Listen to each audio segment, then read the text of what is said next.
Okay, guys, we're getting started. It's already past 7 o'clock. If you could get a seat, please. Yo, everybody.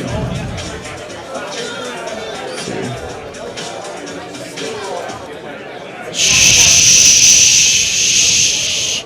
Guys, we're going to get started. It's already past 7. I know you guys want to network more, but we want to go ahead and get started because I know for sure people want to go home afterwards. I know we cannot stay after 9 anyways at Capital Factory. So if you guys will mind grabbing a drink and a seat and maybe some food before you head to your seats so we can get started, I appreciate it. Thanks everybody for coming. It's a pleasure to have you guys here. I know you guys have a lot of choices to go see and probably some other meetups around here, especially coders around across the street. So anyways, my name is Johan Borch. I'm the co-founder and the founder of the TechMap and this group over here. We started this back in 2014, and today, well, September 2019, so we're still going 5 years strong. That's me, my wife, and we started taking over the group again actually about a month ago. We had other people doing it for us, which we're actually looking for more people that want to expand this group and probably run their own events. So give back to the community with the organization that we got going on for startups and also developers and the community here in Austin. This is pretty much how the event is going to go. Mingle, which you guys did earlier. I'm making the announcements. We'll have the keynote speakers, Q&A, and we'll have some pitches, and then we'll have some more mixer and mingles. And then we have to get out of here by 9, so I'll let you guys know before 9 that we need to go. There's downstairs a bar. You can hang out there and drink more and eat. But we have to be out of here because they have to clean up here, okay? This is our sponsor, Capital Factory, provide the space. Year with Sports is a company that is a nonprofit that supports volleyball for youth individuals, kids. So if you guys are looking for donation or something like that, they're actually a good nonprofit you could donate to. TCRE, everybody asks me how to make my money because I tell you right now, this doesn't make money. This is my nonprofit. Texas Capital Real Estate is my company. We invest in real estate. We buy properties, fix them, and flip them. Sometimes we keep them and turn them into Airbnb and stuff. But that's really what I do. This is how we started the TechMap. We kind of, back in the days, when I used to work for Dell, I wanted to have a community where individuals can connect with other people where either they got laid off or looking for jobs or for starting a company with investors. And people wanted to know, how do I find the individual? How do I find that company? Or how do I get a job? So we started mapping all the technology companies, all the investors, all the co-working spaces, accelerators, and we came up with that. Problem was that startups come and go or change names. So then we created profiles. Oh, well, we get to that right now. So we have profiles. So individual, unless you die, you're still going to have a profile. But, we're basically, what we're trying to do, we're trying to be the intermediate of what LinkedIn is. So if you're looking for a job, we want to make the connection where you guys can come here and network with that individual. Or if you're looking to start a startup, pretty much meet others that are doing the same and learn from them as well. As you can see, we have this color dot thing where it kind of says where you are, and that way people can go after you and talk to you. So if you're wearing green, everybody's going to talk to you, I'm sure. So you know. And then if you're a developer, most likely the red, it kind of brings out the blue for the entrepreneurs. So when they see red like a bull, they're going to go after you, okay? So just be aware, those entrepreneurs are going to go after you guys. Here, we get to that. This is stuff that we started doing because we started with Meetup, and Meetup had a lot of problems. So we started creating the TechMap and developing more and more. We're still actually doing more of it because we don't like Meetup. They just got bought out by WeWork, and a lot of the functions don't work, and they don't do it what we wanted to do. So we started creating pretty much stuff like that. So we have API through Meetup. We have API through Eventbrite. But we started creating our own groups as well. We have posting jobs, so individuals are welcome to post their jobs or find a co-founder or post to say, I'm looking for an actual developer for whatever job that is. And this is all free, guys, by the way. This is a ticketing system that we created. So we didn't like Eventbrite either because we figured that Eventbrite, the only way they make money is when we send them customers, and they don't generate customers for us. So we started creating our own platform because of eventing as well. So Eventbrite charges, I don't know, whatever percent is. So we created our ticketing system. We have a check-in system. And this is how we connect with others. So if you sign up to this event through the TechMap website, you can see everybody that attended. You can connect with them.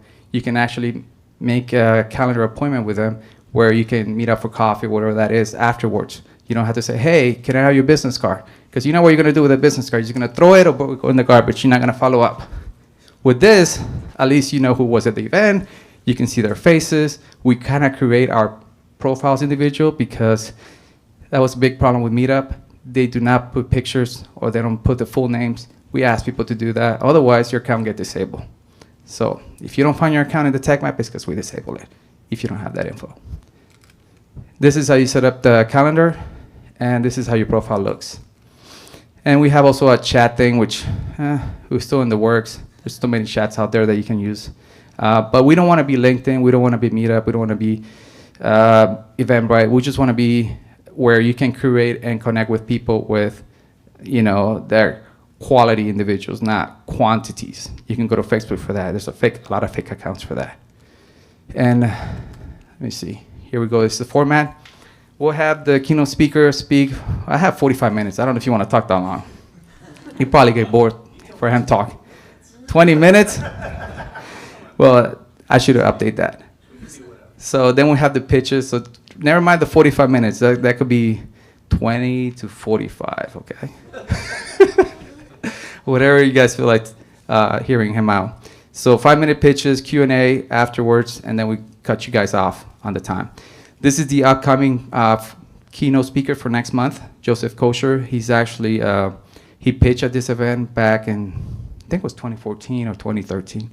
And he found a developer guy from here. He created his own company out of that when he pitched in South by Southwest.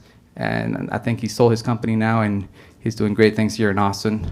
So if you want to hear him come pitch or hear him actually talk and you can pitch your company, you're welcome to attend next month. And today we have William Hurley. And some information about him is up there, but I'm sure he's going to talk more about it. Just little snippets that I grabbed from WikiLeaks, or what is it? Wikipedia. So if you guys don't mind, bring him over here. William, please. I'm going to set a timer. I'm going to set a timer for 45 minutes, I guess. Sure. Now I thought, I mean, he emailed me last night too. He was like, hey, don't forget to show up tomorrow. And I was like, oh, I totally didn't forget. Would I do that to you? And then he was like, yes, you would do that. So I tweeted out earlier, set expectations, because what am I going to talk about? And I wanted to make this a little bit more of a town hall, so that I can experience a good part of it, because I have to go to Houston on Thursday and Friday. And it's just going to be sitting there 3 hours. It's not going to be as good. But what I'd like to do is, you know, from a developer standpoint, from a founder standpoint, co-founders, anything entrepreneurship related, questions about equality in startups, et cetera, I would like to have a conversation about all of those things that are important to me. And I'll start, for those of you who don't know me, I'll give you a very short background. I'll tell you kind of some of the projects I'm doing right now and why this has interested me so much. I keep telling my wife every time I sell a startup that that's the last one. And like originally she was like, oh my God, that's exciting. We'll travel the world. And then she was like, are you sure? And then now she's just like, yeah, whatever. You know, I'm trying to figure out I've been trying to figure out kind of what's next for me. I can't just keep doing startups, you know, and I really want to give back. And, you know, I started a company in town called Chaotic Moon, did a bunch of mobile stuff. It was acquired by Accenture. That company was kind of for fun and profit, right? It was like there was no social anything. It was just like making money hand over fist, and it was amazing. And then, you know, when I started Honest Dollar, my next company, I wanted to try to make the world a better place. And I wanted to help. There's a savings crisis in this country. The average person has a $400 expense. They are insolvent. They are bankrupt for $400. And what I wanted to do was take things that were available to people who had wealth and make them available to people who didn't. And that was kind of a hero approach to being an entrepreneur, right? That was like, because you read all these things in Inc. magazine and everything, right? Which is a romance novel for all of you nerds. And none of them are true, right? And you find out, there's this myth of the mythical founder, and they do everything, and they're some sort of genius or whatever. And I knew that part wasn't true, but I kind of thought that hero part was, right? Where I could do some good in the world and be like, I feel great waking up every day. And the fact is none of those things can be done at scale without something that provides scale. And so we went and pitched, Goldman Sachs on funding us. We pitched all the banks in New York, but we were at Goldman Sachs, right? Come back the next day. And they're like, we just buy the whole thing. And the irony of those two stories, and anybody work for Accenture, just before I say anything, or Goldman Sachs? Anybody? Okay, just check. Sorry. But, the irony is, Katic Moon was this bitchingly cool company. Like, it was just everything it did was like, oh, it's great. And, it was like some famous artist. You could just like take some shit, smear it on a t-shirt and be like, 40,000 of them just went out the door. And all they had to do was not touch it. And they touched it, and it wasn't as great anymore. Goldman Sachs, the most evil company on earth, bought a startup that helps poor people and has done an unbelievable job of running that and helping poor people, which is shocking. Maybe part of that is because of what we wrote in everything when we sold it to them and how we wanted it run and things preserved and all. Maybe part of it is because we all need heroes and villains.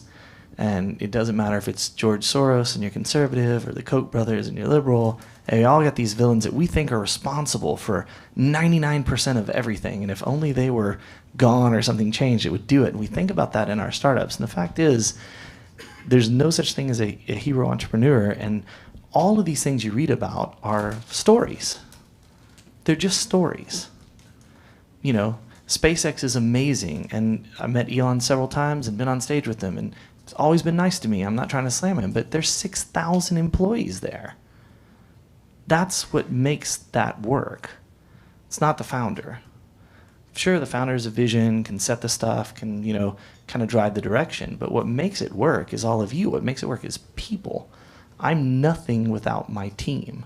So I kind of did the fun and profit, and then I did the hero thing and figured out that's not how it works. You have to have some way of scaling to get out anywhere. And then I moved one more step, and I said, okay, I'm going to do my third startup. I got into quantum computing, as Will can attest to, for some stupid reason. I listened to too much IBM and everybody, and I thought it was further along than it was. But there was this belief that this technology would change the world, and I thought, fun and profit, hero, catalyst, right? What I could do is I could put myself in a position where I'm not going to win a Nobel Prize for climate science or cure some disease or whatever, but there's a bunch of other people out there that could. And high performance compute resources are often very hard to get to. So a university in the middle of Oklahoma or Louisiana or whatever may not have access to these things. I thought if you could democratize the knowledge, democratize some of the access and things like that, then a bunch of other people might be empowered to change the world. And that's kind of what we've been focused on and what we're doing at Strangeworks. The reason to set up that narrative arc is because each of you are at some point in some journey. And, I always tell entrepreneurs that entrepreneurs always come to me in a panic. And I don't know why. Like, you could just ask me about stuff as it's happening, and then, I could be like, ooh, that sounds bad. Don't do that. But, everybody waits until the last minute, and everything's just completely blown up. And they feel they have to make a decision right now. So they're out of money, an investment fell through, got to fire a co-founder, whatever, right? There's no decision you can't sleep on for 48 to 72 hours. And I guarantee you in that time, that whole situation will look completely different. So I have a new book coming out with Penguin Random House eventually. I've been working on it for years. I just say, now we're within 2 to 3 years of it coming out, so I'm going to start mentioning it. But it's called Data Not Drama. It's kind of the philosophy I try to use to build and manage startups, right? You can't come to me and say, nobody likes the interface, okay? You have to tell me who doesn't like the interface, what they don't like about the interface. Or our competitors doing all this stuff. It's you don't work there. You have no idea what they're doing, right? We've done one press release. People have done tons. And the fact is that press release is a waste of your time. You get the news because you somehow think magically that's going to bring you customers or investors. And I have almost never seen that happen. What brings you customers is going and talking to customers. What brings you investors is going and maybe you're drunk, you don't know what the fuck you're doing, it's a bad decision, it's Saturday night really late, and you're like, we should take some venture capital. But you still have to chase them down too. So I kind of wanted to just kind of set that up for the people who don't know kind of where I'm coming from. And I kind of want to talk about where I'm going. And where I'm going is at South by in March, I'm going to launch a new entrepreneurial effort, which will be an index, a collection of myself and a bunch of other entrepreneurs' thoughts and knowledge and stuff that we can share out with everybody for free. Because what happens is when you get a little successful, you start talking to some people, and then you are more successful and it's more people. And then eventually you have people like, Will or like Patricia knows, she's emailed me 100 times, like, I would like to have lunch with you. And I love her. And I'm like, I could do that in February. And she's like, fuck you. But that's what happens. And in some of these cases, I started paying attention to what people were asking for, and I just started documenting. I'm going to put it together. So I'm going to really try to push entrepreneurship in Austin to be different than it is in the Valley, to be different everywhere, to be a little bit more fact-based, a little bit more data-driven, a little bit more realistic, right? It's okay to tell somebody their idea sucks. None of you do. If I told you that I had an idea right now and it was a horrible idea, you would all be like, sounds amazing.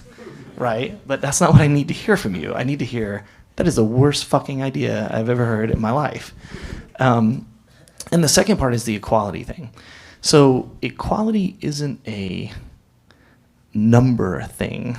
Every equality effort I see is so focused on this many women that, or this many disenfranchised this, or this many ethnic that, or, there's all of these things. And it's like, entrepreneurship itself is a great equalizer. It can lift people up out of poverty. I grew up super poor. It can change people's lives and perspectives and careers. I think we should teach it in like elementary school and middle school before we like dumb down the kids. But it is a great equalizer. And I have an effort with the United Nations for women in STEM called Equals that I did with UN Women and UNITU. And we're going to be pushing that out further even more, although it's been run great on its own. And it's had a lot of good results. Doreen Bogdan is the first woman elected to an ITU position in 153 years that the ITU has been around. And that's an awesome step forward. But Doreen wasn't elected because she was a woman. She's elected because she's a badass, right? So I want to try to take the equality thing and take the numbers out of it and try to actually give people who deserve the break and that support and that stuff, because there are tons of them and they get overlooked every day for a variety of reasons. Maybe sometimes it is because people are prejudiced against you because you're from this country, against you from you're a woman, against this or that. That could be true, but there's a million other people they could talk to who don't give a shit about any of that and could help them. Part of the problem with equality is that connective tissue and getting the right people matched to the right opportunities and the right people who have a similar belief system or experience, or people like me that are like, I grew up poor, I never went to college, I don't care if you went to college or not, right? But funds are getting further and further away from helping entrepreneurs. They're getting bigger and bigger. I had a friend tweet out who's at about a fund yesterday that they don't want to talk to any startups that aren't going to be worth $10 billion in valuation in the first 24 months. Like, I'm not here to bust anybody's bubble, but I did take remedial math in high school. And here's what I know. There's a difference between value and valuation. And I can't even believe that a limited partner would hear that. I feel like if I said that, like, all right, I'm only going to invest in companies that are going to be worth $10 billion in 24 months, people would be like, get the fuck out of here. Like, nobody cares. So with that, I've just a little time check since I said 20 and he said 15. I just kind of want to open it up, and I want to hear about the problems you're having. I want to hear about the stuff. One of the things we'll launch in March is a new series called Founders, where I interview founders who aren't successful. And it's been hard to find them that are willing to do it, but I have found some where I interview them where they're like, everything fucking sucks. Like, we're out of money. My significant other left me.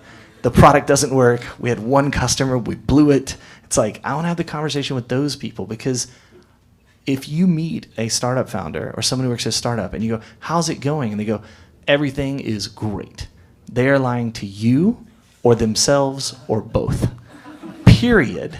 It is never going great. It is the worst fucking job you could ever have. I hate being CEO of the company I started every day. And whenever we have board resolutions, I slide one in that makes David Cardona, my COO, the CEO. And David reminds me, he's a lawyer and he reads all the shit that I ask him to sign. And he doesn't want to be CEO. So I haven't been able to do that yet. But this weekend, we're going to have margaritas. I'm going to try it a little differently. Like, oh, you forgot to sign this one at the office.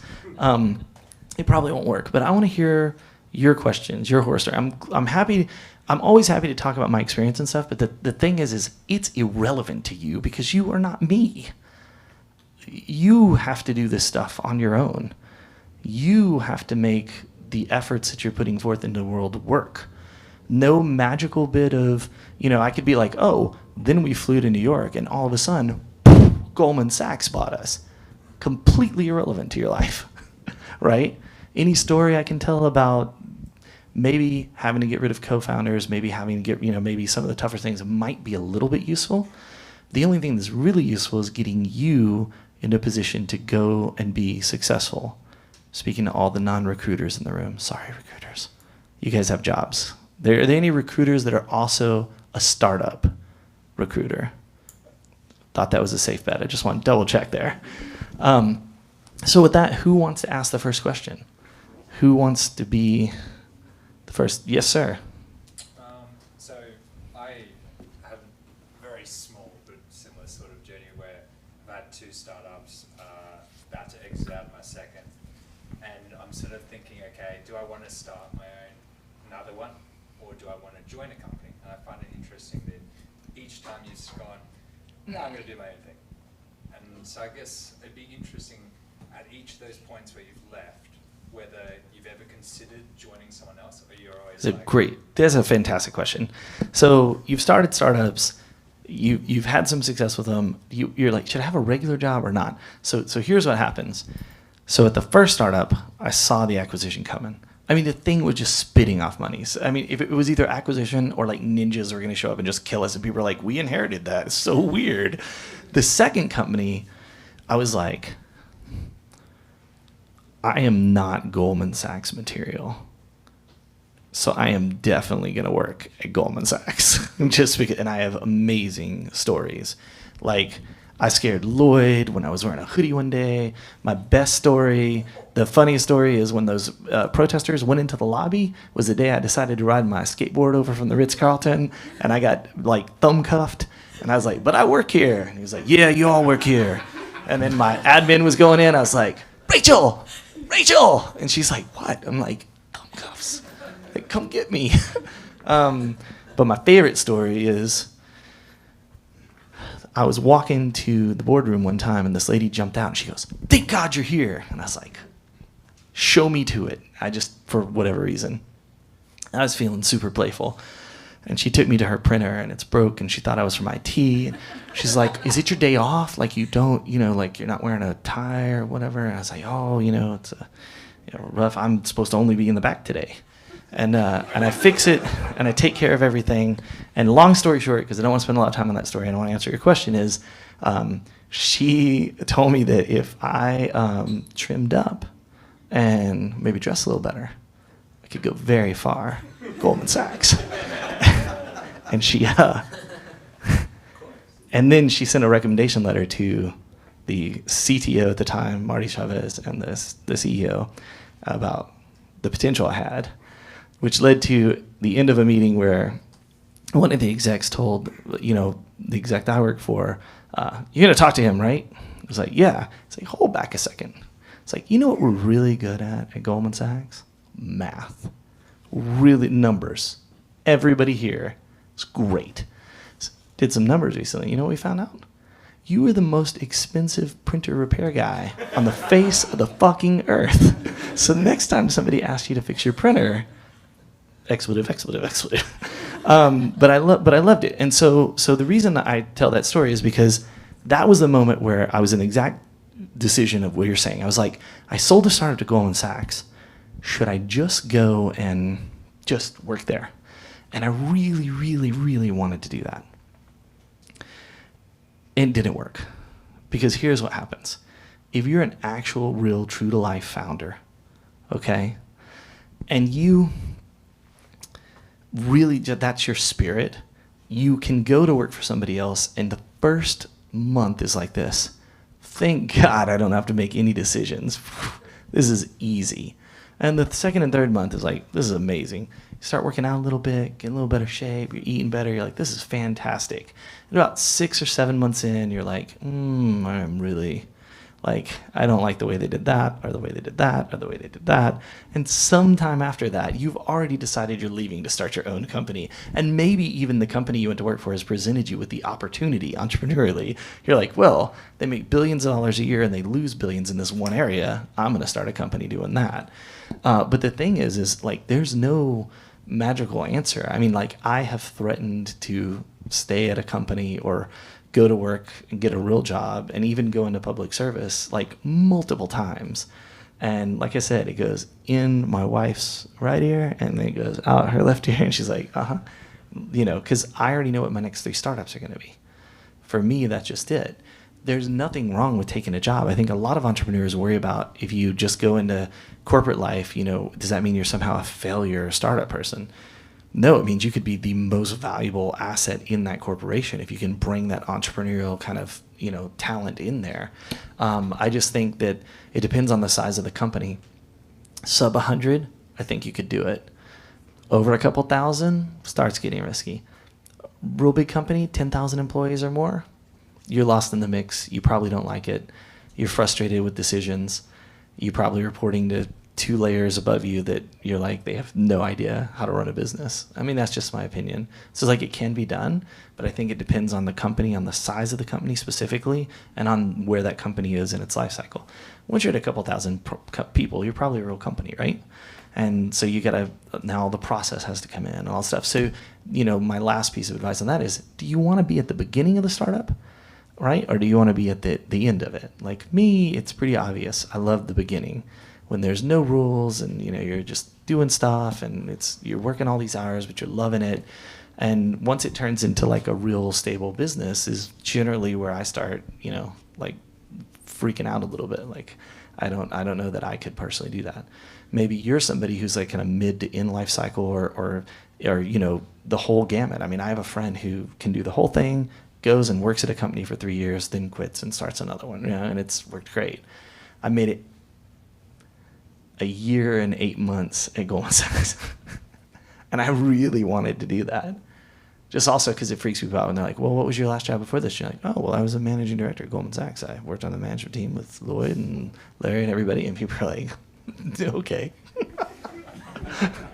So it's pretty great for that. Who's got the next question? All right, we're going to go here and then back to you. So yes, you. Funny accents. At your opening comments, you mentioned that the people are what make the business successful, something like that. How do you make sure you get the right people and continue to get the right people as you scale the business? So I cheat openly. The team from Chaotic Moon, from Honest Dollar, so my CTO and CEO, my main engineers, and everybody, and some of the people are from the last companies. I think you kind of find your group, and everybody hates that, and it's wrong, because it means if I'm starting a company and you want to come work for me, I already know you're not going to do it because I already know the first 20 people I'm going to hire. And VCs don't like it because they tell me continuously, especially with this one. So average tenure, 8 years of experience together to 27. So everybody at my company right now at StrangeWorks has worked together between at a minimum of 8 years, a maximum of 27, right? And it's awesome because everybody knows when everybody else is full of shit, and they know when somebody says, "Oh, I totally did the testing," and everybody's like, "Okay, I'll do the testing," right? Like it makes things great. And where VCs don't like it is they say, "Well, how are you going to hire people into that culture?" because it's cliquish. It's not cliquish. It's a very professional culture. But the thing is like, if you can't fit in there, I don't think I want you to work for me anyway. Hiring is not, okay, so there's two schools of thought. When I was at IBM, I had to know the 5-year to 10-year plan of every person I hired for the person I worked for. That was a learning experience. I had to know everything. And that made you think about things a lot, right? At other companies I've been at, it's, you're hiring to fill a seat as fast as possible, and you're firing quick. You're like, probationary periods, whatever it may be, you're rotating through those people. I don't like either of those models because I could be dead in 2 years. I can't plan for 5 years. And I don't want, I believe that if you have to fire someone, that's kind of your fault, right? It wasn't that they're not great or they overpromised. It's that you didn't do the diligence or you didn't do the work. It's your fucking company. So if you have to fire somebody, that's on you. And I've had to do that, and it's on me. Nobody else. Not the recruiter, not the person. Doesn't matter. They could be completely full of shit. That's still my fault, right? They could be great and have failed over and over and just can't get their shit together. Still my fault for bringing them into the organization. So building a great team to me is the only job I have, right? Evangelizing the company, check. But I can also build a team that has a person who can do that, right? That, my job is to pick out all of the right people. Fortunately, after doing this for a long time, you kind of get a nose on, who fits with who and who doesn't. And every once in a while you're wrong. I've been wrong twice with this company already. Brought in somebody as a contractor, and I was like, this person is like straight shooter with upper management potential, and nobody got that. That's okay. And they were like, ooh, yeah. Nobody got that either. All right. So yeah, one person got thanks, 2 people. But the point is like, you don't know. But that is the only thing you should be obsessed about, because you can't build the company. If you're a founder and you're writing code and you're out speaking and you're doing all these things, your company's going to fail because you do not scale. None of us scale. You have to have a team. You have to know when you can't carry the ball across the finish line and hand it to somebody else. And when you hand that ball to somebody else, you have to trust 100% that they are going to do it. Not your way, that they're going to do it, period. That's it, right? I'm supposed to be in Tel Aviv, London, Paris, and Germany next week, in Hamburg. And I just had a genius idea downstairs, and I haven't even had a drink tonight. I was like, wait a second. We just hired one of the world's best physicists in the space to work for us, and he lives in Dusseldorf. So it sounds like I'll see if I want to go to Tel Aviv or not, and then I'll be like, Cesar, there you go. and I can do that. And let me tell you how liberating that is as a founder, to be able to know that if I walked out tonight, drove in my car, got hit by a bus, the company would go on. David, I always joke about making it, would immediately assume that position. Justin, the other co-founder, would elevate him to that, right? They would they wouldn't miss a beat. Sure, they wouldn't have my charming good looks and amazing humor and phenomenal engineering talent, but outside of that, they'll do just fine. But the thing is like, I'm replaceable. You should be the first person that's replaceable. At Chaotic Moon, I had 6 jobs. Hired somebody else as CTO. Hired somebody else as this. I'd go and do a job and it would grow, and then we'd hire somebody who could do it better. There's always somebody who can do it better.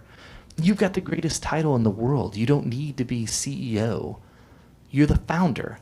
This is the best title you could ever want. It doesn't matter whether you're cleaning the dishes or doing the stuff or speaking publicly or doing the accounting or whatever. You are the founder.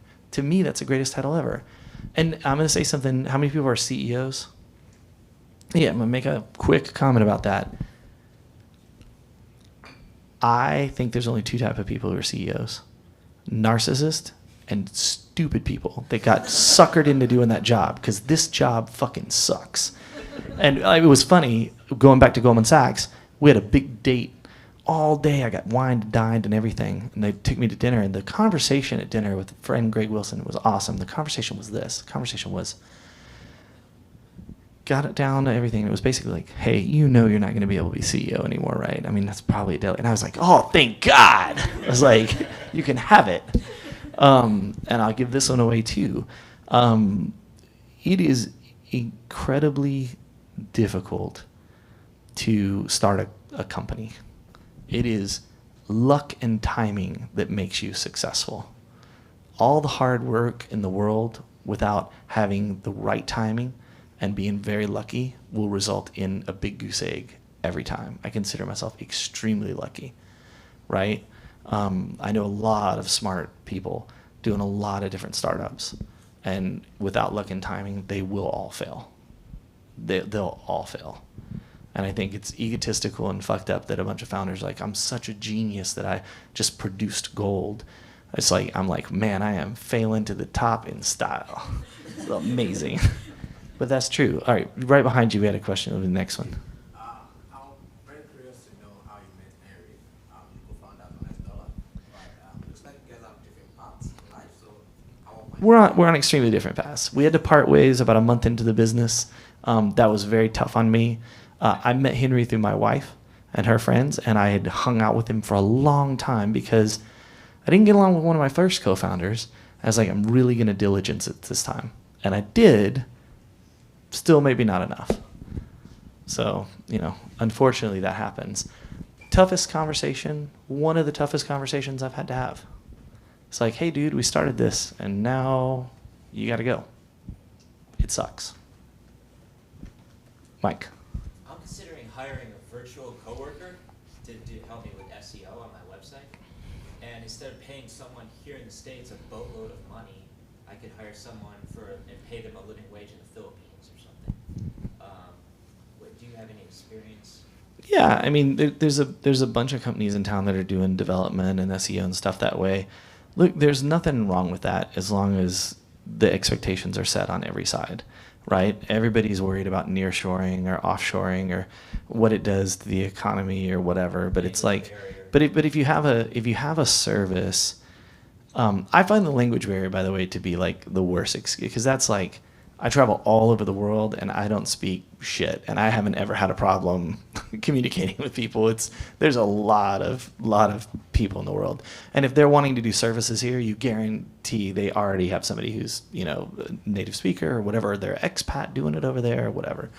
I don't have a problem with that. My son's business, he has a startup called Chilligence, which is due diligence for startups, and he has recently, well, not recently, I guess about a year ago, he decided to get rid of the developers and to outsource it, because what he needed was a very, very specific, and developers are super expensive and managing people is hard, and it was easier to go that path. Yes, ma'am. What about outsourcing your development teams? Do you find that the time difference is a big issue with? The time difference is an advantage if you do it right. So if you do it right, there's never a sunset. So if you do it right, your team here in Austin, like we have somebody in Germany right now, and we've already started seeing the benefits of that. So Cesar's working on stuff. We get up, it's getting to his afternoon by 5, then we have somebody else now that we're starting. And so the development and the progress is going around the clock. So I come in every morning to an immensely larger amount of work that was done overnight than would have been a week of development time if we were just like, we got to do it right here. Now, I don't personally like outsourcing. I hire everybody. So all those people, around the world, they work for us. They're full-time employees. And that's hard because like when you go to Germany or wherever, you have to follow all the EU law and all the EU law and IP, and it's expensive because when you first hire somebody, you got to take 3 or 4 months of their salary and put it up in a bank account over there. It's not without its things. But I think there's a tremendous advantage to having people globally based. Outsourcing, it depends. I mean, it's hit or miss. It really is. Outsourcing the individuals that are contractors, I prefer better over companies, because what used to happen, like when I was first at IBM, they were outsourcing a lot of stuff to Jakarta and other places. And what happened is the person got some skills, and they're going to make like 50 cents more over here, and they were gone. So the project had people writing the code who knew the code, but they didn't know the project, right? They weren't attached to actually, oh, this is the vision or whatever, because every 3 months, you're rotating through people. That doesn't work for me. One last question. One last question? It's already 7:50. So, yeah, almost 35 It's only been minutes. 31 minutes. How long did you talk? Exactly. You want me to go for 45 minutes? I know. See, I knew this would happen. That's why I got a timer. I no longer trust you. on time. I said Told 20 me to 20 45. minutes, then you said 45, then now you're like, oh, we got to shut it down.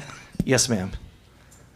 Being one of like the 5 women in this room. Actually, that is not true. There's like 5 on that room.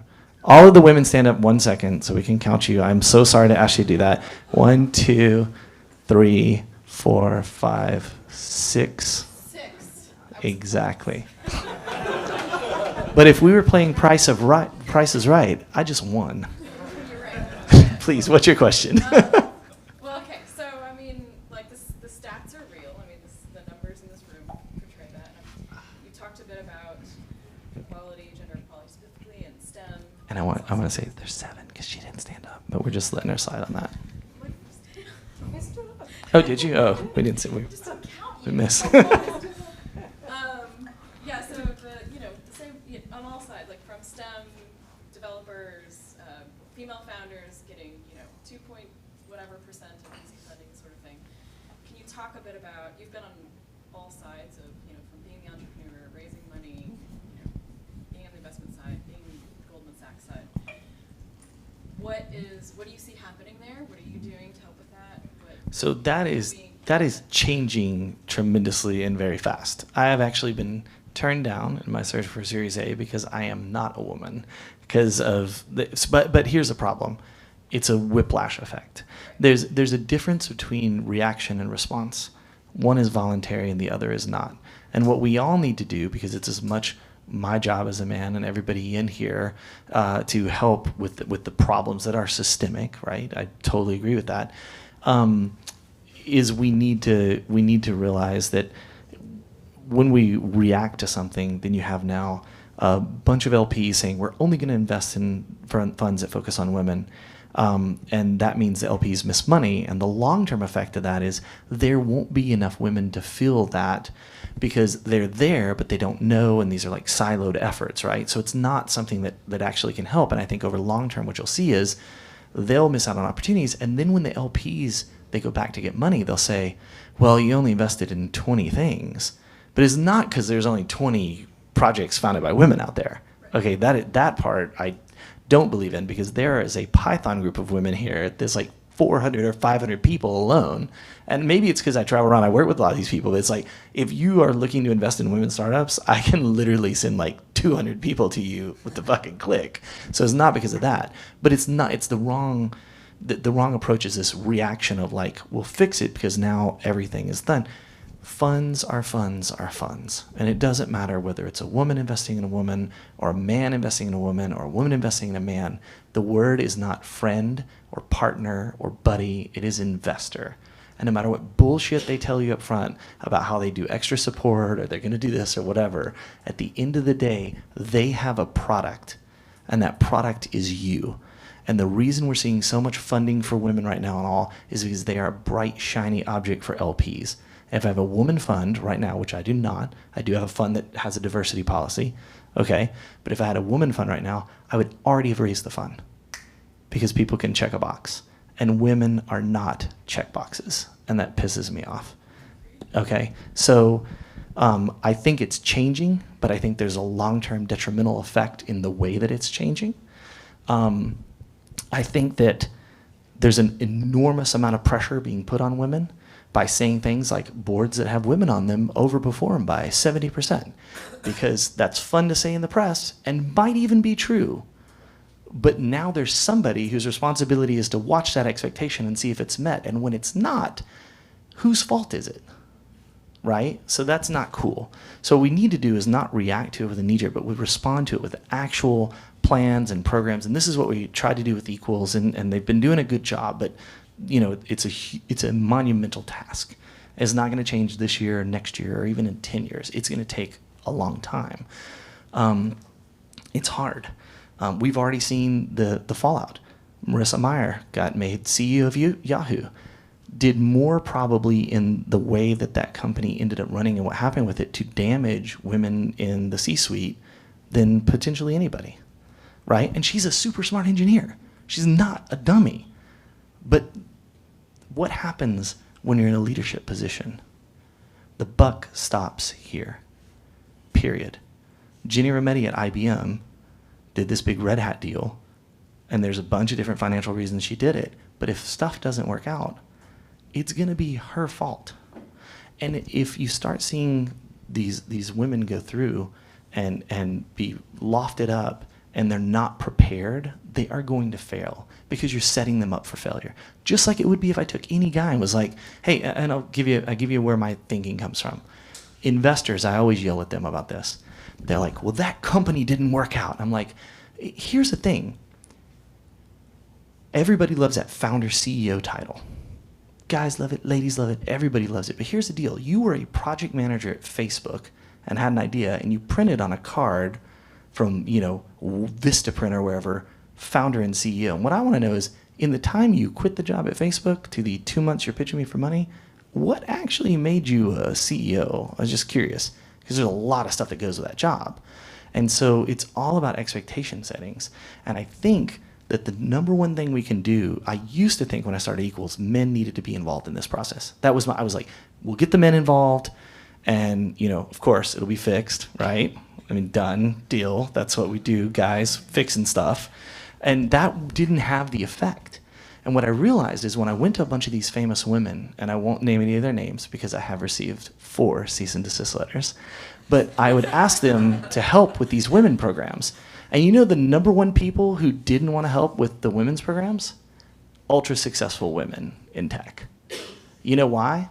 Because it had been made something that could be profited from on a personal level that was to be coveted.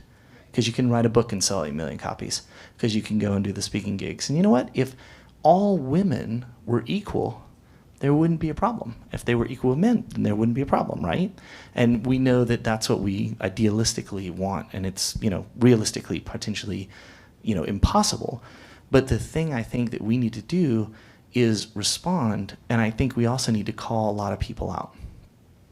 I am the first startup funded by Lightspeed Venture Partners at this company now, who not only signed but requested a diversity inclusion agreement. It's a sidecar agreement that dictates how I hire, how I look, how I whatever.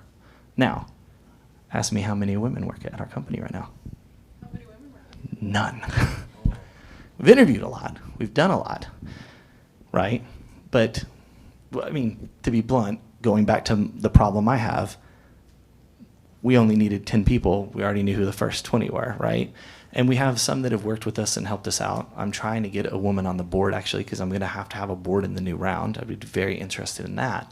But the thing is it's also really, really hard, because when you have a startup and you want to give somebody a certain percentage of the company, let's call it above 0.3, 0.5%, the VC is going to want a word on that.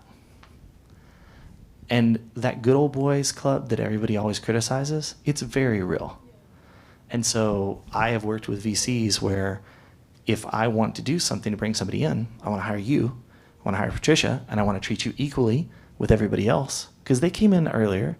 But you know what? We're still not at revenue. We're still in an early stage, and I want to give you that.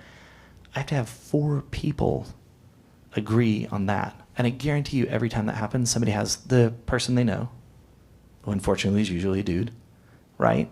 Or the contact or whatever.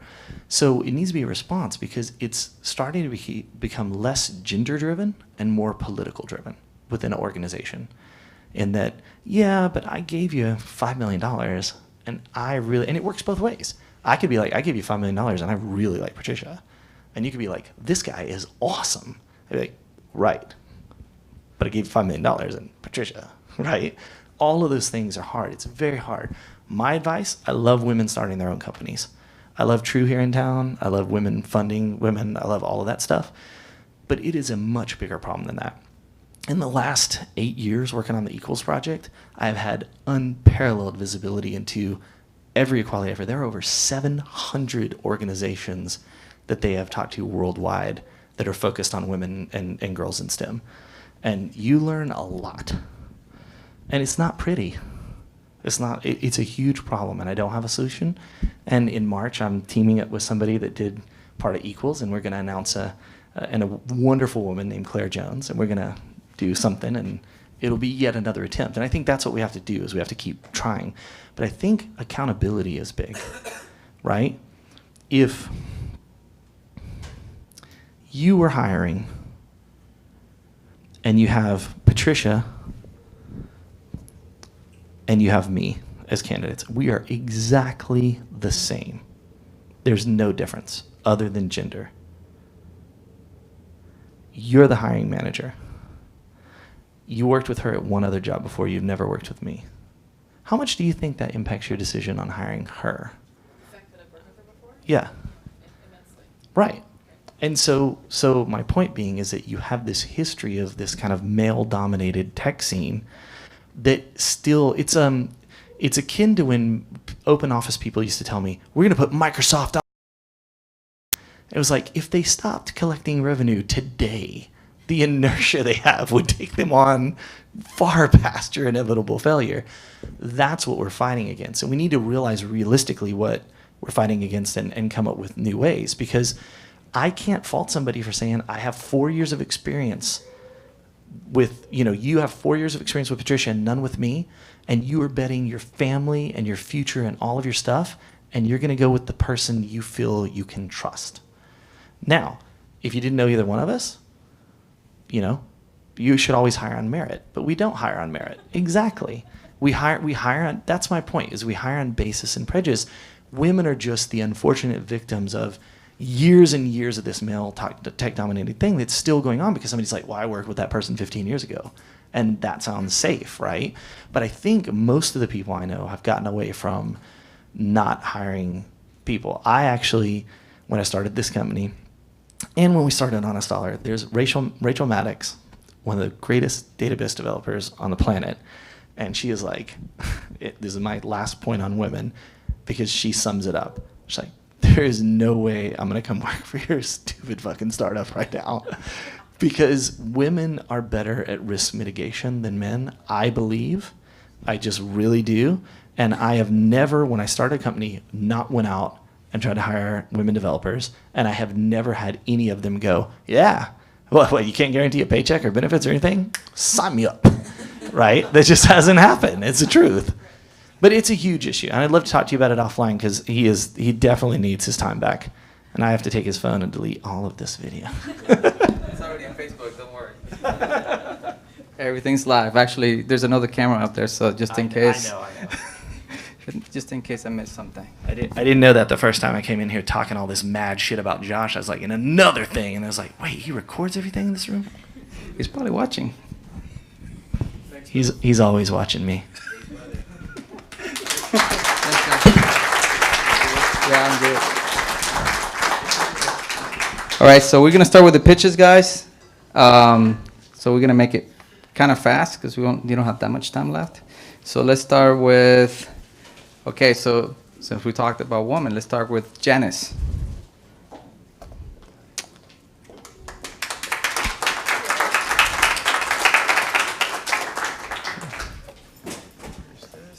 right. Thank you. Oh, okay, I got multiple things here. Hi, good evening. Thank you for coming. My name is Janice Powers. I'm the founder of Longitudinal Healthcare. Longitudinal is a financial services company that lives in the healthcare space. I've been a healthcare strategy consultant my entire career. I'm like a walking encyclopedia about healthcare. I've written about the industry for years, and in October I published this book, Healthcare Meet the American Dream. It is a proposal to transform the American healthcare system by eliminating health insurance. So when I created Longitudinal, I wanted to bring the ideas from the book to life. By the way, it's an Amazon bestseller. I spoke about it at South by Southwest. Yay. But trying to eliminate health insurance as a business model is like boiling the ocean. So we are now going to market more methodically, and we are going to be a health savings account that reduces the out-of-pocket spending for our customers. Where does this go? Okay, whoops. See, this is the tech-savvy me. Oh, it's okay. It's probably my fault. It's definitely his fault. So let me tell you what problem we're trying to solve. We're all aware that healthcare expenses are exploding. What's happening is the responsibility to pay for those expenses is shifting to us. A great example of this is the rise of high deductible health plans. That's when you have a small premium payment and this large deductible, and you've got to pay down that deductible before the insurer starts to cover your care. The challenge is that we don't have the tools to manage this money properly. We're not doctors. We are loath to spend any money on healthcare because we know how broken the system is. And then when we do spend money, we're getting the screws because we're paying these crazy charge master prices or list prices that make no sense. So then we're lowering the access to care which we actually need, which makes us less healthy. And on top of that, we're unaware of these really cool innovations like health savings accounts that can actually mitigate some of these problems. So that's where we come in. I don't know how many of you know what a health savings account is, but you probably know what a flexible spending account is. An FSA, that's where you get a chunk of money and you get to put it aside tax-free for a year, and you get to spend it on qualified medical expenses. Whatever isn't spent at the end of the year, though, you lose. In an HSA, whatever isn't spent, you get to roll over and save, and it earns interest. And there are all these wonderful attributes of HSAs. They've just been on the market only 15 years, so just even being an HSA is an opportunity. But right now, half of Americans get their health insurance from their employer. Half of those folks have a high deductible health plan. And this is the thing about an HSA.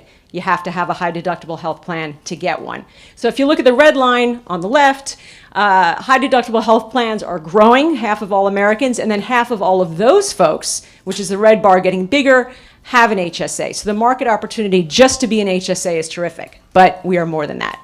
So we, aside from bringing the investment and administrative functions of an HSA to market, are bringing a longitudinal health assessment to our customers. Our goal is to tell our customers the diseases and conditions they're going to develop over the course of their life. And this has a lot of benefits, but two off right out of the gate. One is once we know what you're going to get, we can project the cost and then tell you what your out-of-pocket expenses are going to be. That helps us help you manage your HSA better because you can figure out how much you need to save, how much you need to spend. That's great. But the real benefit, and this is really a social benefit, is that we are promoting wellness. So when you get this projection, you go talk to your doctor, here's this list of things that you could get. Imagine the conversation with your doctor when you learn, I could get Alzheimer's. What are you going to do to mitigate that risk? And as part of being a longitudinal customer, you've got to go back to your doctor every year and have this conversation because we can make a projection, but it's not static. We all change. And over the course of a year, radical things can happen in your life. We've got to rerun these projections. And when that happens, we're able to tell you how you're progressing to your wellness goals. The great thing about this is we are really the only company that is attaching personal accountability with financial responsibility because the more healthy you are, the less money you spend. But on the additional benefit for our company is that the healthier you are, the lower your out-of-pocket expenses are, the lower they are, the more you can keep in your HSA. The more that's in your HSA, the more money we make because we make our money on the balances in HSAs. So we're really excited about this opportunity. That's me. You can Google me. I'm sort of all over the place. At this point, the ask I have of you is I need a super CTO. I need a data architect to architect this whole thing. If you want to know about the healthcare industry, like I said, I challenge you to find someone who knows more. I love it. I know how all these pieces are going to fit together, but I need somebody to actually fuse all this stuff and make a product. So if that person might be you, I would love to talk to you. So thank you for listening. Any questions? Questions? Right here. So what are the metrics that you put together to make a prediction on whether I'm going to get cancer or not? Right. So there's 3 elements that we have in our longitudinal health assessment. One of them is genetic information. That accounts for about 20% of your health outcomes. There's a physical exam, obviously your state of being right now. But about 80% of our health outcomes are what are called the external determinants of health. So that's your education level, where you live, what your job is, what you eat, whether you exercise, how much, all of that sort of stuff. And we have completed this sort of lifestyle survey for our customers. That's already done. And when we fuse all that information together, and that's this sort of algorithm that we've created, we're going to make projections. To us, we're not trying to get 95.4% accuracy on whether you're going to get cancer at 67. If I tell you you might get prostate cancer, take action, whatever it is, right? It doesn't matter if it's, the percentage level. The point is we are trying to take data and make it actionable. I don't want to give someone a piece of paper with a bunch of statistics on it. We need to make people start to take action. And that's what is really lacking in our healthcare system right now. We don't own our own health because we don't have this longitudinal perspective. All the way back there. Yes. What stage is your startup in? We are, I guess, sort of pre-seed. We haven't raised any money yet, if that is a binary question. I'd say we're about 70% of the way done with all these different parts that need to feed into this magical thing that maybe you're going to build. I've talked to investors.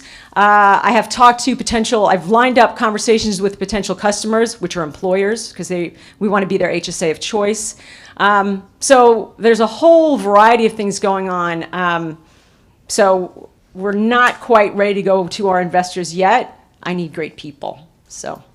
One more question. Okay, right here in the green shirt.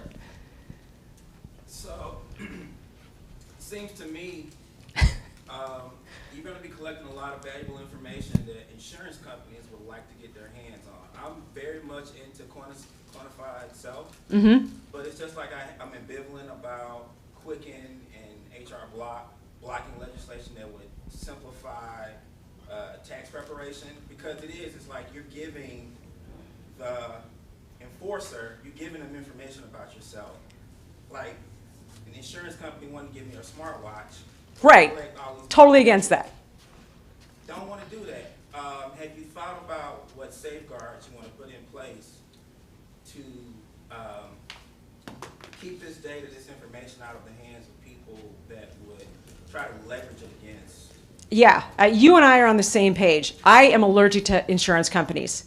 I want to eliminate insurance companies. Theoretically, if you knew what you were going to get, you shouldn't need health insurance.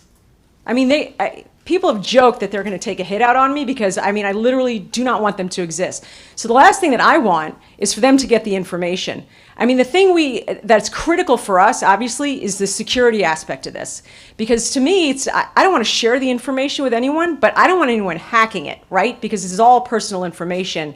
And this is just the reality of the world we live in right now. You may not be aware, but hospitals are actually selling your genetic information, your data, to pharmaceutical companies. Big hospital systems like Mount Sinai, like if you had gone in there and gotten a blood test, they're taking that information and they're selling it to pharma. It's outrageous. So I want to put all the safeguards in, but the key safeguard is I don't want to work with insurance companies. I want to put them out of business. I'm happy to answer any of your questions later. And like I said, I hope that I can work with some of you folks in the near future. Thank you. Thank you.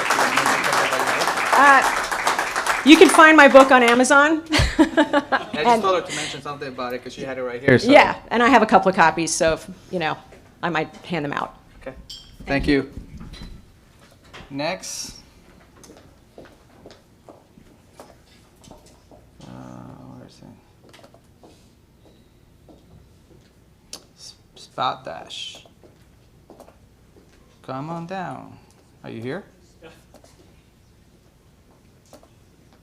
There you go. Here's a clicker and a mic. Which is the other? This is just to go to the next one. Okay, thank you all for having me. My name's Kevin Welling.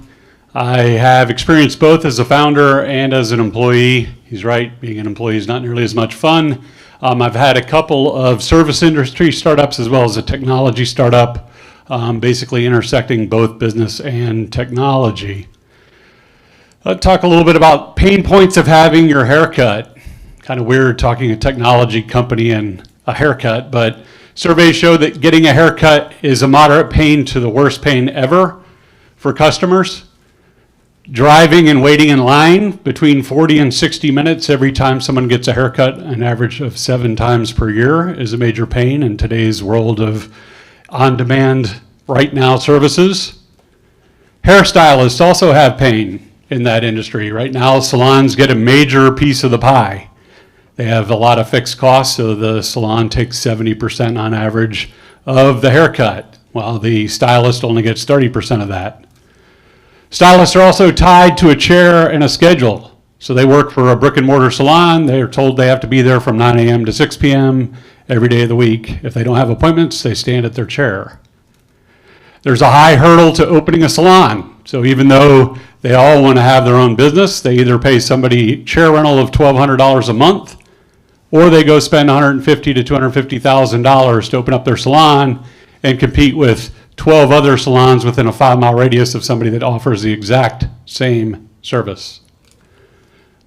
Spa Dash is introducing on-demand haircutting service here in Austin. No more driving and waiting for haircuts. You order through an app and a licensed hair care professional comes to you at your work, your home, and performs haircutting services at your site. Historically, you're saying, why now? Like, why hasn't this been done? Well, the governor just signed into law on September 1st, it went into legislation, that this business model is legal. It used to be that you had to have your haircut in a brick and mortar location. That is now opened up, and you can do it anywhere. Spa Dash is looking to capitalize on that. What is the market opportunity? Well, it's as big as Texas. How many people are here?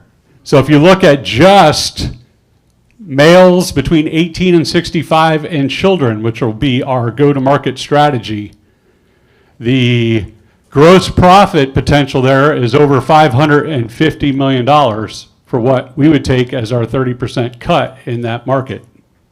So large market opportunity. So where are we at now? We've founded this year. We've got a CEO, unfortunately, a founder, CTO, a director of R&D, all with experience in various startups and various software products. We've got the app developed, launching into the App Store this week. We've got 2 business managers out selling corporate accounts. One of the go-to-market strategies is to go into different businesses within Austin and sell this as an employee perk. Don't have your employees leave the office to go get their hair cut. They can go down to Conference Room A where a Spa Dash stylist is waiting to cut their hair. We've gained significant traction among licensed hair care professionals. So we've had a number of recruiting events over the last several months. We thought this was going to be a major hurdle to have stylists leave the chair and go drive around Austin and cut people's hair.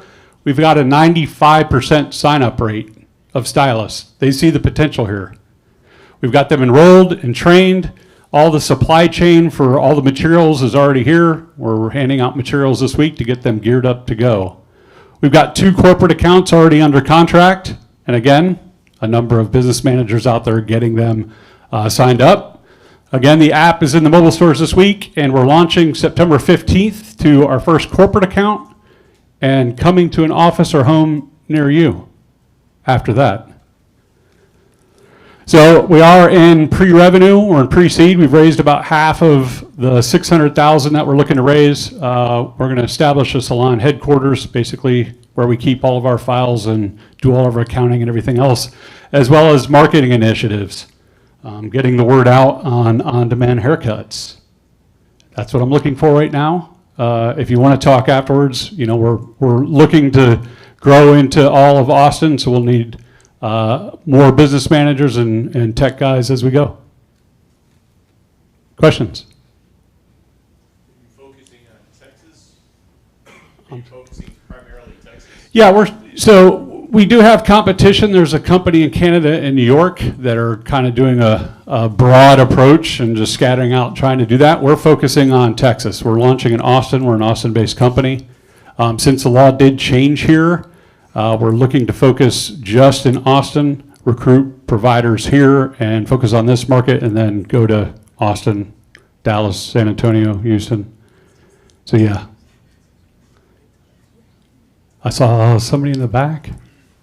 Yes? Have you mapped out the other states? Are there legal, illegal in other states? Is there legislation on the books? Yeah, we've talked with our legal team about that. There's other states that have some legislation in place. We don't feel like that's going to be a hurdle to get past once we get there. Part of it is actually good for us to not have it be the Wild West. I mean, having barriers in place can kind of help us have controlled growth out of the gate, and then have a legal team go off into the states and identify where we can get past those legislations there. But we feel like the business opportunity is strong enough in Texas that we can make a business out of it just here before we grow. Yes, sir. So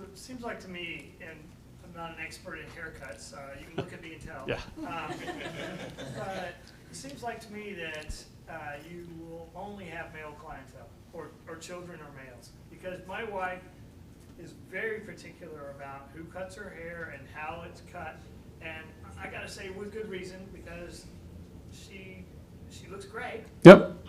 but it's a 20-year sort of Relationship. So part of our defense mechanism is that relationship. So 49% of people are just that. They go to a particular stylist no matter what. The rest of the population either goes to the same salon with any stylist or any salon and any stylist. So we feel like we can get the majority of the business from those that don't have the regular stylist. But those providers that we brought on have their own book of business. A lot of them are women. So doing blowouts, doing stylings, doing haircuts at home or office, women are busy just as well as men are busy. So we feel like the market will be there as well. How big is your competitor? I mean, you said there's other two companies, Canada and New York. Are they already penetrated here in Texas? Are they big enough? Like, are your go-to market is kind of like get your footprint here before they get it, and that way maybe they buy you guys out, or is that where you guys' goal is to? Yes, go? so they do have providers here.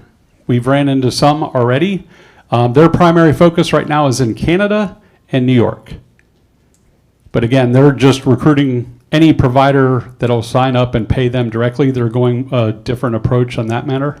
Like I said, we're looking to build a team here before we go out into other states. Yes, ma'am. For the stylists, you know, one of the concerns about Uber is that the drivers have to maintain their car. And now the stylist is going to take on these costs of having to drive around. They got to clean up. It's more time. Mhm. Do you have an optimization element to this where the stylists aren't driving all over the place and they sort of can stay regionally so that they're not spending their time driving? Yes, so our pricing model is right on top of the normal salons in town, and then we add a $9.99 convenience fee. The provider makes 70% plus 99 cents per mile. The algorithm tries to average that out to under 7 miles. But you're right, they do have other costs associated with it, but the algorithm and the software maintains that. In the back. One more question. Are your stylists, are they contract or employees of the company? No, they're 1099 independent. It's just like we're selling them a franchise. They're getting all the branding, all the things they bring in. They've got a backpack, t-shirts, suitcase that opens up. It has a full lit mirror on the inside, barber cape. All the materials are branded Spa Dash. So they're getting the same thing that a BMW dealership or any other franchise gets. They get the brand behind what their services are. Yes, over here, somebody. Nope. Yeah. One last question, or done? Okay. Yes, sir. How do you retain the client and the stylist within the hub? How do we maintain? How do you ensure that they continue to use the hub? Oh, so this question came up kind of in before conversation. So part of what they're getting when they join as a provider for Spa Dash is the software and the management of that. You know, the question from one of our early founders, early investors was, well, what's going to keep somebody from taking your book of business and just texting with people and setting up their appointments? The answer is nothing, right? They're going to get all the marketing and branding behind it to show that, you know, it's a solid brand. They also get set pricing, so somebody can't say, well, you should give me a discount, right? They can point to the Spa Dash and say, well, the price is set, you pay through the app. And then finally, they don't have to manage their calendar. What we're finding from providers, they just want to cut hair. They want to look at the phone and have the phone take me to my next appointment and cut hair and go to the next. They don't want to manage a business and manage texting with somebody. Hey, are you open tomorrow at 2? No, I've got a client at 2. Well, how about 4? No, I've got a client at 4. All while they're trying to cut hair. They're making enough money. They're going to make almost 3 times as much money in this model as they do in a traditional salon. They don't want the overhead. Okay. Thank you. Hey, thank you. Yes, and we'll have the next presenter, last one. So we'll try to just to click this way. Okay. Try to make it quick, I guess, or 5 minutes.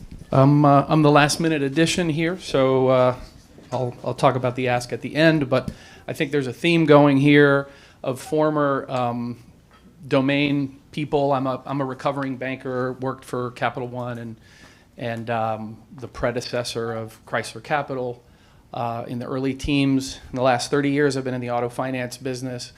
It's a B2B transaction, so the car dealers are the clients of the lenders, of the banks. So we're kind of stuck in the 1980s right now with transactions. And we decided a couple of years ago to focus on a problem. And that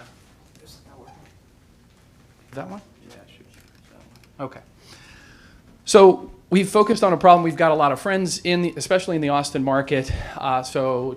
Alex Flores and several of the car dealers in the market have allowed us to begin testing a technology that's already been applied in the mortgage industry over a couple million times by Fannie Mae, and Rocket Mortgage kind of did some innovation in the space. So we have about a $7 billion automotive fraud origination problem, which is kind of like, if you remember the old liar's loans of the mortgage business, this kind of stuff is migrated over to auto. And we also are still stuck with a paper challenge, because if your credit isn't perfect at a dealership, you're going to be asked to provide lots and lots of proof that you can pay for the vehicle. So TurboPass validates first for that dealer who's the first creditor in this credit sale. And it's has some legal and compliance ramifications, but we built it to be the first compliant digital technology that would validate employment, income, identity in a paperless way through the smartphone. So sort of push button, get mortgage. We do that for consumers, dealers, and then the lenders that they sell the paper to, because they're involved in a credit sale, which sometimes the credit then gets sold out the back door, right, to the Ford Credits and the Allies and those guys. So not to bore you, but we are taking a process that right now could take hours, maybe days, sending the customer away to go get a bunch of stuff. We send them a text, and it engages with the consumer much, much quicker. Within a couple of minutes, we have a report that the dealer can then ascertain.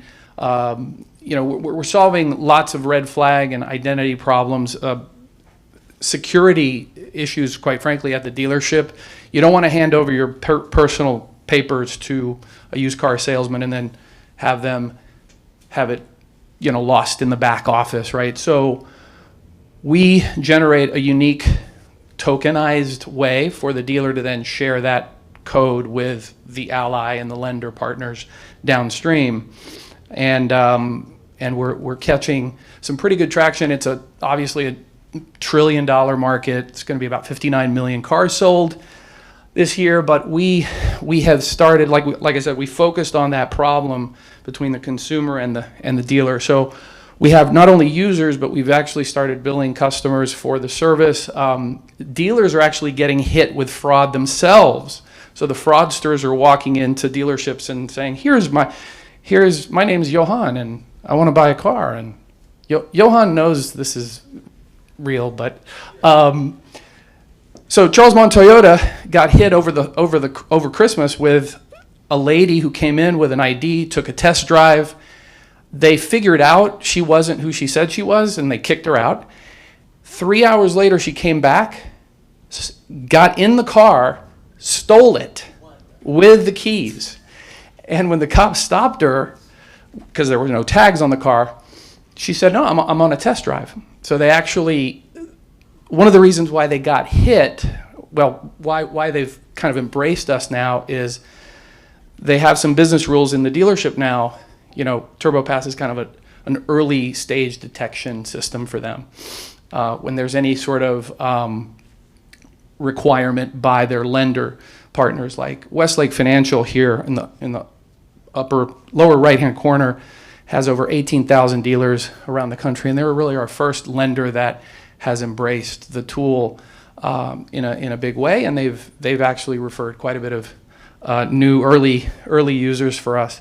And so this is just a little traction slide of Automax Pre-Owned, a dealership in Boston who began pulling reports. Think of it as kind of a credit report or a Carfax report on the consumer. The more the dealer began using the tool, the quicker his funding time was being finished and finalized by the lender. This Westlake Financial on self-employed borrowers was taking over 14 days to verify employment and all of it, just a super slow process. And these dealers are waiting for the money from Westlake. And so we've reduced that now to same-day funding with TurboPass powered deals going through Westlake Financial. So we're a subscriber model. Our dealers subscribe at levels, and it includes kind of pre-package of reports. And the lenders who view those reports right now that service is free to them, and there's zero IT lift for those lenders. The reason why we're about to pilot something with Ally is because there is no IT for them to do anything. The dealer's providing the code and the report, just like they currently provide faxes and old school paper, right? So we're an improvement over what's really bad right now in the market. There is some employment verification tools out there. Equifax is the biggest in the employment verification space. They own a database called the Work Number that was acquired for a couple $2 billion about 6 years ago. And all the lenders are trying to get a hit on that database to clear the STIP to verify employment, but it's only about a 22% of the employers in America are on that database. So everybody else that's self-employed, us founders who can't prove income or steady income, but we can perhaps prove that we have assets that would help in a credit decision. So we believe there is actually a bigger good here, that we believe there's going to be some expansion of credit when we move away from FICO, which is really static data, underlying data that's we believe is problematic. So it's going to tie the credit decision a little bit more towards the customer's ability to pay. We raised a little bit of capital, just friends and family, mostly bootstrapped with my co-founder, who's my brother, who was a car dealer for 10 years. We have a great team with Zahid Kassem just came to us from Ally and Santander Consumer USA, where he really he was the point man for fraud inside the largest lender. So I think I also want to mention we have an incredible technology team and advisor group. Claire Weber was part of a fintech startup out of Athens that did the Rocket Mortgage pilot, and she was really part of this story of us doing this in automotive, because they did it in mortgage, and the startup that she was involved in, FormFree, is going great with digitizing also a very heavy paper heavy process in mortgage. We're making this compliant to the credit sale transaction that we're very familiar with, and so Hudson Cook is our compliance counsel. So really, we knew the first question out of a dealer's mouth was going to be, "What's Tom Hudson think about this?" So we have built it to be compliant with all the FCRA, Fair Credit Reporting Act.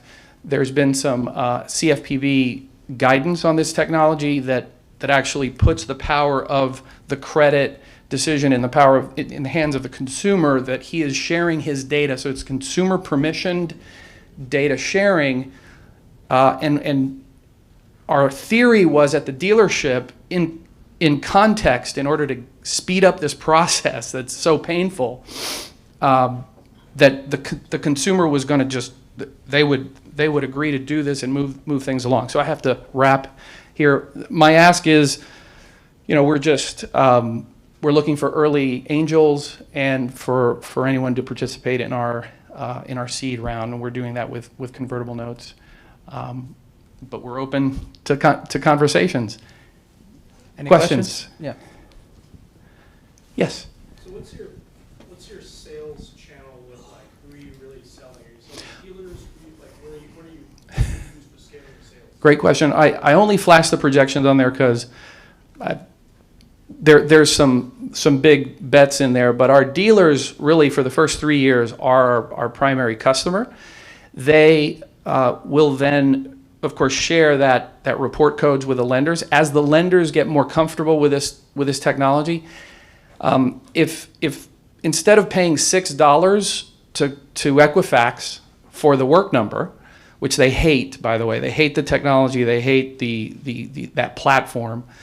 They're looking for a replacement. And if I can pick up your direct deposit from yesterday in my technology, it's a superior verification of employment. If you ask me, and I've been underwriting car deals for 30 years, show me the direct deposit from yesterday, and now that I know that the underlying data is not fake, because that's the problem we've got with dealers and customers faking documents. So that's the problem with PDFs and stuff. So the digitization of this and knowing we've got the truth now, wow, we can actually trust the dealer's story about the deal. So it's gonna accelerate not only the transaction, get the dealers their money faster, but yes, we will transition to lenders paying us $1, $2 for a validation of employment or something, or some value-added service. I thought I saw another hand. Yes. So it's quite interesting. So do you guys see your exit ultimately being potentially to a lender? Because I mean, ultimately, if I'm the lender and I can get instant access to origination, that's pretty powerful. Well, I built it with the intention of one of my former employers, Capital One Auto Finance, because we believe this is coming to not only the back end verification, but it's coming to the scorecards. You know how everybody can apply at Costco for the card and you get instant credit approval? That's unsecured credit, and it's based really solely on FICO, right, and stated income. We think that that's coming to the front end, and so we built it so that Capital One would be able to get a data file, really. So they would just go straight through and get instant, not only just instant approval, but before the customer actually drove off the lot, Capital One would be funding the deal, you know. So yeah, the lender is interesting, but I think what's probably more likely is either a banking data aggregation company. You know, Plaid has raised, I think, $165 million on a $2.65 billion valuation or something recently. We get some of our data from aggregators like Plaid. They don't have as deep an understanding of some of the vertical markets like auto. You know, they think this is a lender solution, and it is, but they don't understand the dealer. Even though, as much as we're rooting for Elon, by the way, dealers aren't going anywhere. I'm afraid that the laws are just built, you know, the transaction's going to get more efficient, but the dealers are the ones who take the inventory off the hands of the OEMs and Toyota, and so the dealers got the goods, like in law, and they're the ones that are parties to the contract. So they're not a middleman. The dealer's not a middleman, but the dealer's getting better. And by the way, if you've gone through the Carvana experience, it's basically TurboPass. Who are you? How are you going to pay? Link up your banking story, and that's what we're offering to the rest of the market, essentially. Anybody else? Thank you. Okay, thank you. So I guess the reason why he mentioned my name is because I also own a dealership, and that was a funny thing because after buying so many properties, I ended up buying this building I couldn't do nothing with, so I just converted to a dealership. And he told me about this thing, and I'm like, well, I should check it out because I don't like financing people. I don't want to be a repo man. So that's another business I don't want to be in. So when he mentioned about being CEOs, when I started the Tech Map, it's a funny story because it was 3 of us, and I had so many companies, and I said, you guys figure out who wants to be a CEO. I'm the CMO. I'm the guy just marketer. I can do whatever. You guys figure it out. They will fight for it. But it turns out they both of them didn't decide to continue it, so I ended up keeping it. So now I'm the CEO. So that's more of the story. Anyways, I'll play some music. Let's network, guys. Thanks for coming. Hopefully, you guys see you next time. You have about 20 minutes, okay, guys? Thank you again.